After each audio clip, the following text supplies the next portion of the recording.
Leo nimefika hapa kuweza kuangalia zoezi ambalo linaendelea, ambalo lilianza wiki iliyopita katika wodi ya Sabaki, ambapo iliweza kuanzishwa na Mheshimiwa Harry Kombe akishirikiana na mstahiki gavana pamoja na serikali yetu ya kitaifa ikiongozwa na Mheshimiwa William Ruto, ili kuweza kutoa nafasi kwa wale ambao hawana kadi za kura, ambao hawana vitambulisho waweze kupata, ili kuwa Wakenya halisi na pia kuhusika moja kwa moja katika uongozi wa taifa letu la Kenya. Tangu zoezi hili lilipoanzishwa juzi, tumeona ya kwamba watu waliweza kujitokeza kwa wingi kama jinsi mnavyoona hapo.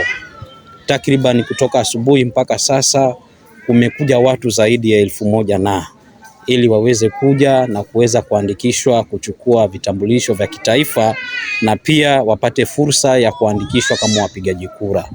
Na tumeona ya kwamba watu wameweza kujitokeza kwa wingi na wameweza kulifurahikia zoezi hili ambalo limeletwa na serikali wakishirikiana na Mheshimiwa Harry Kombe pamoja na gavana Gideon Maitha Mung'aro. Kuna challenge ambazo ziko. Tunaona ya kwamba vile vifaa ambavyo vinatumika ili mtu aweze kupata kitambulisho, tunaona ya kwamba ni vichache mno. Pia tunaona ya kwamba kuna msongamano wa watu, wale maofisa ambao wanawahudumia watu tunaona pia ni kidogo.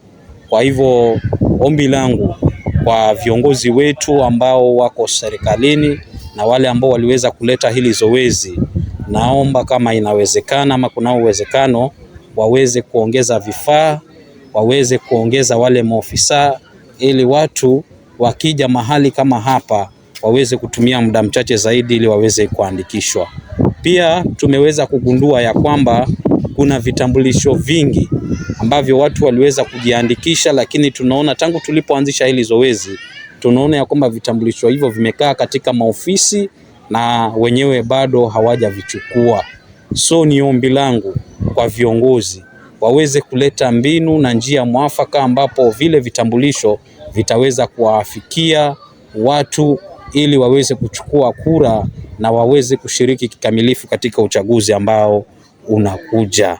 Na tuko hapa, tumekuja tangu asubuhi kwa ajili ya zoezi la kuandikisha vitambulisho, na zoezi linaendelea vizuri, ila kwa sasa bado kuna watu wengi hawajapata kuandikishwa na muda umeenda. So tulikuwa tunaomba serikali mtuongezee muda, mtupe siku nyingine ili tuandikishwe ndio tumaliziwe. Hapo itakuwa ni vizuri sana na tutashukuru. And then kuna vitambulisho zenye watu walikuwa wameandikisha mbeleni lakini bado hawajazipata, na hiyo pia tulikuwa tunaomba ishughulikiwe ili wale ambao wameandikisha tayari waweze kupata hizo vitambulisho zao.